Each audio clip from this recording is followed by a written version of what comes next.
ఎక్సెల్లా global study abroad summit 2024 జరగబోతోంది. ఫిబ్రవరి 11న ఉదయం 10 గంటల నుంచి సాయంత్రం 5 గంటల వరకు తాజ్ డెక్కన్, బంజారా హిల్స్, హైదరాబాద్ లో. నమస్తే, వెల్కమ్ టు ఐ డ్రీమ్స్. నేను మీ మాధురి. లవ్ మ్యారేజ్ కి వ్యాలంటైన్ వీక్ ఒక పునాది అని అనుకుంటూ ఉంటారు. ఈ టైంలోనే చాలా మంది మ్యారేజ్ కూడా ప్రపోజ్ చేస్తూ ఉంటారు. మరి ఈ లవ్ మ్యారేజ్ చేసుకునే ముందు పిల్లలు అసలు ఆ జంట దేనిపైన అవగాహన కలిగి ఉండాలి, ఏ అంశాల మీద వాళ్ళు పట్టు కలిగి ఉండాలి, ఏ అంశాలు వాళ్ళ ఫ్యూచర్ మీద ఒక కమాండ్ తీసుకొస్తాయి, ఇవన్నీ డీటెయిల్ గా మనతో డిస్కస్ చేయడానికి మనతో పాటు ఉన్నారు సైకాలజిస్ట్ విజయ్ భాస్కర్ గారు. ఆయన అడిగి తెలుసుకుందాం. నమస్తే విజయ్ గారు. నమస్తే అండి. విజయ్ గారు, ఇప్పుడు పిల్లలు అనే కన్నా ఒక జంట లవ్ మ్యారేజ్ చేసుకోవాలి అనుకుంటున్నప్పుడు వాళ్ళు ఖచ్చితంగా తెలుసుకోవాల్సిన అంశాలు ఏంటంటారు? వాళ్ళ మధ్యలోని ఒక బాండ్ క్రియేట్ అవ్వాలి అంటే, ఒక బాండ్ ట్రస్ట్ అనేది లైఫ్ లాంగ్ జర్నీ. అంటే మ్యారేజ్ అనేది ఒక రోజు 2 రోజులు కాదు. లవ్ అయినా బ్రేకప్ అయిపోవచ్చు, కానీ మ్యారేజ్ అనేది బ్రేకప్ అయితే మళ్ళీ సొసైటీలో ఒక ఏహ్య భావం ఉంటుంది. సో ఈ లవ్ మ్యారేజ్ అనే దానికి పిల్లలు ముఖ్యంగా దేనిపైన ఎక్కువగా డెసిషన్స్ తీసుకోవాలి, ఏ అంశాలు వాళ్ళు ముఖ్యంగా నిర్ణయాలు తీసుకోవాలి? మీరన్న పాయింట్ కరెక్టే అండి. అంటే చాలా మంది ఫిబ్రవరి 14th కి వాళ్ళ యొక్క లవ్ని ఎక్స్ప్రెస్ చేయడం కానీ, ఆల్రెడీ లవ్లో ఉన్న వాళ్ళు వాళ్ళ పేరెంట్స్ కన్వే చేయడం కానీ, లేకపోతే వాళ్ళు మ్యారేజ్ చేసుకోవడం రకరకాల ప్రయత్నాలు చేస్తుంటారు. అంటే లవ్ మ్యారేజ్ తప్ప ఒప్ప అనేది పక్కన పెడితే, ఇద్దరు లవ్లో ఉన్న వాళ్ళు ఆ లవ్ని లైఫ్గా కన్వర్ట్ చేయాలంటే, మ్యారిటల్ లైఫ్ని ఆ లైఫ్గా కన్వర్ట్ చేయాలంటే దే నీడ్ సమ్ కంపాటబిలిటీస్ అనమాట. అంటే మనం జనరల్గా ఏంటంటే, మన ఇండియన్ కల్చర్లో పెళ్లి చేయాలంటే, ఎస్పెషల్లీ హిందూ కల్చర్లో ఎలా ఉంటుందంటే, గణాలు చూస్తారు, గ్రహాలు చూస్తారు. అంటే యాజ్ ఎ సైకాలజిస్ట్గా అది పక్కన పెడితే, గణాలు గ్రహాల కన్నా ముందు కలవాల్సింది వాళ్ళ యొక్క understanding is more important. Psychological compatibility అంటాం. ఇప్పుడు మన గ్రహాలు గణాలు చూస్తున్నారు. ఈ రోజుల్లో చూస్తుంటే ఎంతమంది లవ్ మ్యారేజ్ చేసుకుని 1 monthకో 1 yearకో విడిపోయిన లేరండి. ఆ పక్కన పెడితే అరేంజ్డ్ మ్యారేజ్ మనం చూస్తున్నాం. గ్రహాలు గణాలు చూసిన వాళ్ళు కూడా విడిపోయే వాళ్ళు ఉన్నారు. అదే చెప్తాను, నెక్స్ట్ పాయింట్ అది కూడా. అది పక్కన పెడితే కంపాటబిలిటీ ఉన్న వాళ్ళు, గణాలు గ్రహాలు అంటే 30కి మా వాళ్ళకి 27 వచ్చినాయండి, 28 వచ్చినాయి అని చెప్పేసి పెళ్ళైన 3rd డేకో లేదా ఇంటికి వచ్చే 1 monthకో బ్యాక్ వచ్చాడు. I have seen many cases. So ఇక్కడ కలవాల్సింది గణాల గ్రహాల కన్నా కంపాటబిలిటీ. అంటే మీరు లవ్ నుంచి మ్యారిటల్ లైఫ్ స్టేజ్కి తీసుకెళ్లాలంటే కనుక సైకలాజికల్ కంపాటబిలిటీ. జనరల్గా మనం ఏం చేస్తాం అంటే, జనరల్ కొంతమంది ప్రీ మ్యారిటల్ కౌన్సిలింగ్ వచ్చినప్పుడు will go through the compatibility. అంటే వాళ్ళ యొక్క బిలీఫ్స్ కానీ, వాళ్ళ లైఫ్ స్టైల్స్ గురించి కానీ, వాళ్ళ యొక్క థింకింగ్ కానీ, వాళ్ళ యొక్క రెస్పాన్సిబిలిటీ అని కొన్ని సైకలాజికల్ కంపాటబిలిటీ మన దగ్గర కొన్ని టూల్స్ ఉంటాయి, మన సైకలాజికల్ టూల్స్ అనేది.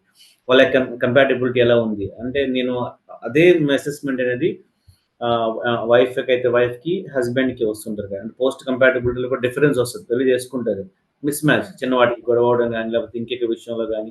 సో ఎక్కడ మిస్ మ్యాచ్ అవుతుందో తెలుసుకోవడం కోసం కంపాటబిలిటీ అనేది చాలా చాలా టూల్స్ ఉన్నాయి అనుకోండి. ఆ కంపాటబిలిటీ అనేది చాలా important first of all. Next ఏంటి, కమ్యూనికేషన్. చెప్పండి. నెక్స్ట్ ఏంటంటే, అందులో ముఖ్యంగా కమ్యూనికేషన్. చాలా మంది ఏంటంటే, మనం చెప్పాలనుకున్న ఎమోషన్స్ కానీ, ఎక్స్ప్రెషన్స్ కానీ, కన్సర్న్స్ కానీ, నీడ్స్ కానీ ప్రాపర్గా కమ్యూనికేట్ చేసుకోగలగాలి. అంటే ఎప్పుడు కూడా కొంత చూస్తున్నా ఓన్లీ 1 way కమ్యూనికేషన్ లో ఉండకూడదు. ఎమోషన్స్ అనేది బోత్ షేరింగ్ ఉండాలి. చాలా మంది చూస్తారు very dominative, too much dominate, ఇద్దరు పర్సన్స్ టూ మచ్ డామినేషన్ అనుకోండి, అది ఎలా ఉంటుందంటే వాళ్ళు సిగ్గురు యుద్ధంలో ఎప్పటికీ ఎండ్ అవుతుంది అనమాట. రిలేషన్షిప్ లో ఇప్పుడు కూడా టూ మచ్ డామినేషన్, ఇద్దరు అంటే XY ఇద్దరు male female too much domination అయితే అంటే ఇట్స్ నెవర్ ఎండ్ ఫైట్ లో ఉంటుంది. One person should be compromising mentality or understanding mentality. I don't say that we should compromise for everything. Understanding is also important. First అందుకే చెప్పాను, understanding is more important. So ఆ communication అనేది both sides అని ఉండాలి. అంటే ఒకళ్ళు చెప్పినప్పుడు రెండో వాళ్ళు వినేలాగా ఉండాలి, రెండో వాళ్ళు చెప్పినప్పుడు అదర్ పర్సన్ వినలేక. ఆ కమ్యూనికేషన్ అనేది వెళ్తుంది అనుకోండి. ఈ రోజుల్లో అంటే ఈరోజు ఏమైపోతుందంటే, మాట్లాడుకోవడానికి టైం ఉండడం లేదు, ఎవ్రీవన్ బిజీ. అందుకే నేను ఎప్పుడు కూడా ఏం చేస్తానంటే, మ్యారిటల్ డిఫరెన్స్ వచ్చినప్పుడు I give a love time కానీ, లేకపోతే ఒక టైం ఫిక్స్ చేసుకుంటే కనుక ఈవినింగ్ ఒక 9 to 10 లేకపోతే 8 to 9 ఒక టైం ఫిక్స్ చేసుకుని, if you share our emotions, మన ఇన్ఫర్మేషన్ బోత్ సైడ్ కమ్యూనికేట్ అయింది అనుకోండి, అక్కడ ప్రాబ్లమ్స్ అక్కడ సాల్వ్ అయిపోతాయి. మనం ఏం ఓకే. చేస్తాం, వైఫ్ వస్తది, హస్బెండ్ కోసం వెయిట్ చేసి లేకపోతే తిన కోసం వెయిట్ చేసి ఏమవుతుందంటే, అది ఒక సైడ్ కమ్యూనికేషన్ అవుతుంది గానీ, స్టోరేజ్ పెరిగిపోతుందనమాట.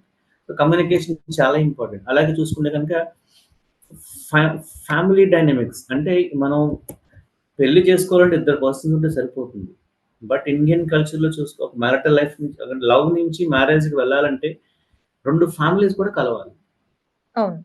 అంతే కదా! ఇద్దరు వ్యక్తులు కలిస్తే లవ్ మనం ఎక్కడ చాలా చోట్ల విన్నాం, మూవీస్‌లో చూసుండొచ్చు. లేకపోతే వాటెవర్ ఇట్ ఈస్. కానీ హ్మ్. ఇద్దరు వ్యక్తులుగా పెళ్లి వైపు వెళ్ళాలంటే 2 ఫ్యామిలీస్ కలవాలి. సో, అక్కడేంటంటే మన ఇండియాలో చూసుకున్నప్పుడు ఏంటంటే there are so many things అంటే కాస్ట్ అని, రిలీజియన్ అని, లేకపోతే అదర్ థింగ్స్ అని చాలా ఉంటాయి డిఫరెన్సెస్. అవి ఎంతవరకు మ్యాచ్ అవుతున్నాయి అనేది కూడా ఒకసారి వెరిఫై చేసుకోవడం కూడా తప్పు లేదు. ఇవన్నీ ఓకే. చూసుకొని లవ్ చేస్తాం అనుకోవచ్చు కానీ, once they step into the marriage life మా అత్తగారు ఎలా ఉంది, అయితే మా మామగారు ఎలా ఉన్నారు. మనకు తెలుస్తుంది కదా! బై వన్ గెట్ వన్ ఆఫర్‌లా ఉండొచ్చు ఒక్కొక్కసారి. అత్తగారు బాగుంటే కోడలు బాగోకపోవచ్చు, కోడలు బాగుంటే అత్తగారు బాగుండకపోవచ్చు. అంటే బాగుండడం అంటే వాళ్ళ యొక్క అండర్‌స్టాండింగ్ లెవెల్స్ గాని, వాళ్ళ యొక్క ఆ జనరేషన్‌లో మ్యారిటల్ లైఫ్ మీద థింకింగ్స్ వేరే ఉంటాయి. హ్మ్. ఇప్పుడున్న డిఫరెన్స్ ఉంటుంది కాబట్టి అంటే ఫ్యామిలీ డైనమిక్స్ కూడా చెక్ చేసుకోవడం మంచిది. అంటే నేను కాస్ట్ అన్ని చూడమనట్లేదు. హ్మ్. వాళ్ళ యొక్క ఫాదర్ యొక్క థింకింగ్ ఏంటి? మదర్ యొక్క థింకింగ్ ఎలా ఉంటుంది? ఒకవేళ ఉంటే మనం ఎలా ఉండాలి? హ్మ్. మా అత్తయ్య గారు ఎలా ఉంటే మనం ఎలా ఉండగలగాలి? మామయ్య ఇలా ఉంటే ఎలా ఉండాలి? ఫ్యామిలీ మెంబర్స్ ఉంటే మనమే ఎలా ఉండగలగాలి? అంటే if you want to step into their family. అలాగే అవును. నేను అబ్బాయిను, నేను మా మామగారు ఇలా ఉండాలి అని చెప్పినట్టుగా కాదు. Everyone is a human being. So, ఆళ్ళ యొక్క లైఫ్ స్టైల్ వేరేగా ఉండొచ్చు. వీళ్ళ లైఫ్ స్టైల్ వేరేగా ఉండొచ్చు కాబట్టి, ఒక దాంట్లోంచి ఒకళ్ళు కొంచెం మిక్స్ అవ్వడానికి టైం పట్టొచ్చు. అవును. సో, ఏంటంటే ఆ ఫ్యామిలీ డైనమిక్స్ మ్యాచ్ అవ్వడానికి కూడా we have to work out. మేమిద్దరం కలిసిపోయాం. మాకేమైపోయినా అనుకుంటే అది వేరు. They hmm. Have to enter into the family also important కదా! అలాగే ఫైనాన్షియల్ థింగ్స్ కూడా అంటే financial management both are well off అనుకోండి fine. Hmm. In case dependent అయ్యుండి ఆ ఫైనాన్షియల్ థింగ్స్ లేకపోతే ఏంటంటే ఆఫ్టర్ మ్యారేజ్ ఏంటంటే we have so many not only అండి. ఇప్పుడు పెళ్లి చేసుకోవాలి అనుకునే వాళ్ళు 18 ఇయర్స్‌కి మాకు ఓటు హక్కు వచ్చేస్తుంది. మేము పెళ్లి కూడా చేసేసుకోవచ్చని 18 ఇయర్స్‌కే పెళ్లి చేసే ఇద్దరు అబ్బాయి, అమ్మాయి కూడాని 18 ఇయర్స్‌కి వాళ్ళకి ఫైనాన్షియల్ బ్యాకప్ లేకపోయినా కూడా మ్యారేజ్ చేసేసుకోవడానికి ముందుకెళ్ళిపోతున్నారు. అవును. హ్మ్. అదే అంటే తర్వాత ఏంటి పెళ్లి చేసుకున్న తర్వాత అంటే అప్పటి వరకు ఏదో ఉంటుంది. ఒక 3000, 5000 సర్వైవ్ అయిపోతారు. ఆఫ్టర్ అదే మ్యారేజ్ 3000, 5000 పేరెంట్స్ ఇస్తారు గదా! ఇస్తారు. పేరెంట్స్ ఇస్తారు గదా! ఆ ఆఫ్టర్ మ్యారేజ్ 3500, 5000 వాళ్ళ లైఫ్ లాంగ్ వాళ్ళకది సరిపోతుందని అనుకోవచ్చు. అని అనుకుంటారు. మాకు డబ్బులతో సంబంధం లేదు. ఇవన్నీ ఎలా ఉంటాయంటే ప్రాక్టికల్ లైఫ్‌లోకి ఎంటర్ అయిన తర్వాత అప్పుడు మనకు అనిపిస్తుంది. Real meaning of the life అన్నమాట. అంటే హ్మ్. ఏదైనా ఒక షాప్‌కెళ్ళినప్పుడు గాని, ఏదైనా కొనాల్సొచ్చినప్పుడు గాని, ఏదైనా చిన్న వస్తువు కొనాల్సొచ్చినప్పుడు గాని, ఫైనాన్షియల్ థింగ్స్ చాలా ఇంపార్టెంట్ రోల్ ప్లే చేస్తుంటాయి. సో, ఫైనాన్షియల్ కంఫర్టబిలిటీ కూడా చాలా చెక్ చేసుకోవడం చాలా అందుకే మ్యారిటల్ లైఫ్‌ని స్మూత్‌గా లీడ్ చేయాలంటే గనక ఈ చిన్న బగ్స్ అనేవి ఉంటాయి. అంటే మీరు చెప్పినట్టు ఏంటి సార్ సైకాలజిస్ట్ అంటున్నారు ఇవన్నీ వెరిఫై చేసుకోవాలంటున్నారు ఏంటంటే, ఖచ్చితంగా చేసుకోవాలని నేను సజెస్ట్ చేస్తాను. ఎందుకంటే మనం స్టార్ట్ చేస్తున్నాం. మ్యారేజ్ అయిన కపుల్ ఆఫ్ డేస్‌కి అత్తమామలతో గొడవలయి విడిపోయారని, లేకపోతే మా హ్మ్. అత్తగారితో పడవట్లేదని ప్రాబ్లమ్స్ ఫేస్ చేస్తే ఫైనాన్షియల్‌గా అవును. స్ట్రగుల్ అయిపోతున్నామని విడిపోయినోళ్ళు, హ్మ్. ఇంటికొచ్చేసిన వాళ్ళు చాలా కేసెస్ ఉన్నవి. హ్మ్. సో, ఇలాగ చాలా మేమైతే సింపుల్‌గా ఏంటంటే we go through the compatibility.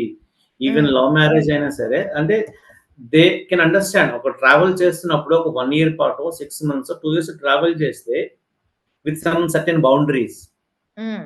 Marital లైఫ్‌లో లవ్ మ్యారేజ్ ఎంటర్ అయిన తర్వాత కొంతమంది అన్ని బౌండరీస్ మిస్ అయిపోతుంటారు. ఆ బౌండరీస్ సర్టెన్ బౌండరీస్‌తో ఉంటూ they have to understand each other at the same time there other things. నేను చెప్పాను కదా! ఫ్యామిలీ కట్టుబాట్లు గాని, సంప్రదాయాలు గాని hmm. Because we are bounded with all those things. ఈ స్టేజ్ నుంచి నెక్స్ట్ స్టేజ్‌కి వెళ్ళాలంటే ఇవన్నీ చాలా ఇంపార్టెంట్. Okay sir. థాంక్ ఇలా యూ వెరీ చెప్పినవి మచ్. చాలా ఉంటాయనుకోండి. ఆ! Okay sir. Thank you very much. Thank you అండి. రైట్.